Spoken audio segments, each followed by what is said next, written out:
So our next question is chocolate chocolate fist from hacker rank. Question statement एक बार question को समझ लेते हैं। हमें एक बॉबी नाम का लड़का है हमारे पास जो चॉकलेट जैसे बहुत पसंद है। उसकी एक पेनी आंटी है जिनकी शॉप पर एक सेल लगी है कि अगर आप कुछ चॉकलेट्स खरीदते हैं और उन्हें खाकर उनके रैपर्स कुछ पर्टिकुलर रैपर्स को देते हैं तो उन्हें एक नई चॉकलेट फिर से मिल जाएगी। तो अब ये बॉबी उस स्कीम का फ़ायदा उठाना चाहता है। तो उसके पास टोटल 15 रुपए थे, यहाँ दिया हुआ है, और एक चॉकलेट की कीमत 3 रुपए थी और हर 2 रैपर के बदले में उसे कितने एक चॉकलेट मिल जाती। तो उसने क्या किया, सबसे पहले 15 डिवाइडेड बाई 3 कितने चॉकलेट्स खरीदी, 5। तो 5 बार मिली मतलब 5 रैपर्स हो गए। अब 5 रैपर में से उसने 4 रैपर दे दिए तो उसे 2 नई चॉकलेट्स मिल गई। तो अब उसके पास टोटल उसने कितनी चॉकलेट खाई, 7। ओके। देन उसके पास 2 नए रैपर आए और एक रैपर पहले से था तो 3 रैपर हो गए, तो उसने एक दे दिया। देन उसे एक और बार ऑफ चॉकलेट मिल गई तो उसने वो एक और रैपर मिल गया। तो एक रैपर और एक रैपर, कितने रैपर हो गए उसके पास, 2। तो 2 से अगेन उसने एक चॉकलेट ले ली और उसके पास अब कितने टोटल हो गए, 9 बार्स उसने खा चुका है। अब एक रैपर होगा उसको वो कुछ नहीं करेगा, डस्टबिन में फेंक देगा। ओके।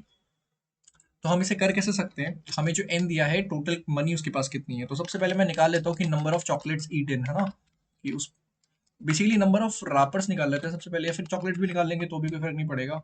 कर ही लेते हैं number of chocolate eaten by that मोटू। बेसिकली चॉकलेट कैसे आएगी वो, 15 रुपए थे, 3 चॉकलेट थी तो 3 रुपए की एक चॉकलेट थी तो 15 डिवाइडेड बाई 3, तो हम ऑफकोर्स वही करेंगे, N divided by C. N is the number amount of money he has and C is the cost of each chocolate. तो एन बाई सी हमने यहाँ पे कर दिया है। और अगर मैं निकालूँ इंट नंबर ऑफ रैपर्स की, कितने रैपर्स अभी उसके पास हो गए ये चॉकलेट्स खाने के बाद, तो he will have the same number of wrappers as the number of chocolates. जितने उसके पास चॉकलेट होंगे उतनी ही नंबर ऑफ रैपर्स हो जाएंगे। तो मैं यहाँ सिंपली लिख दूंगा number of chocolates. Okay. Now अब हमें क्या करना है, हमें बताना है उसने कितनी बार्स खाई। तो देखो, जब तक भैया ये हमारा नंबर ऑफ रैपर्स जो है ना वो बड़ा या बराबर रहेगा एम के, मतलब जो मिनिमम नंबर ऑफ रैपर्स चाहिए ताकि मैं एक नया चॉकलेट का बार खरीद सकूं उसके, तब तक तो हमारा काम ठीक रहेगा। लेकिन जैसे ही नंबर ऑफ रैपर्स कम हो जाते हैं हमारे एम से, तो हमारा काम खराब हो जाएगा और फिर हम और नई बार ऑफ चॉकलेट नहीं खरीद पाएंगे। तो मैं क्या, यही सेम स्टेटमेंट जो मैंने बोली इसको मैं कोड में लिखूंगा, तो it will be while number of rappers जो हमारे हैं बड़ा या फिर इक्वल टू रहेगा किसके, एम के, which is the total number of wrappers required to get a new bar of chocolate. Okay. तो ये होगा। अब इसके बाद हमें क्या करना है, सिंपली अपने जो नंबर ऑफ चॉकलेट्स है ना उसमें प्लस करते जाना है, हर प्लस करते जाना है किसको, number of wrappers divided by M, क्योंकि हर मान लो मैं इस टेस्ट केस को उठाऊं तो हर 2 रैपर देने पे एक नया चॉकलेट मिलेगा, तो मैं नंबर ऑफ रैपर्स को डिवाइड कर दूंगा 2 से सिंपली, तो मुझे क्या मिल जाएगा, एक नया बार ऑफ चॉकलेट मिल जाएगा। सिंपली 2 नहीं, एम, वो तो सैंपल टेस्ट केस था।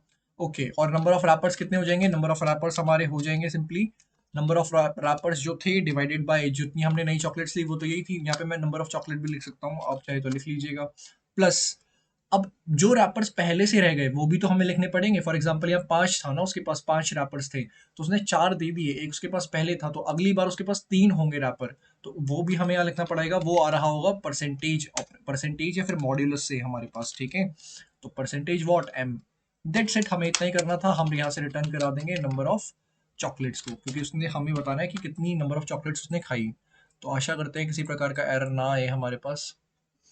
देख लेते हैं, नहीं आया है। ओके, सबमिट करके भी देख लेते हैं। ओके, सबमिट हो चुका है। तो इतना ही था, एक बार कोड देख लीजिए। Thank you.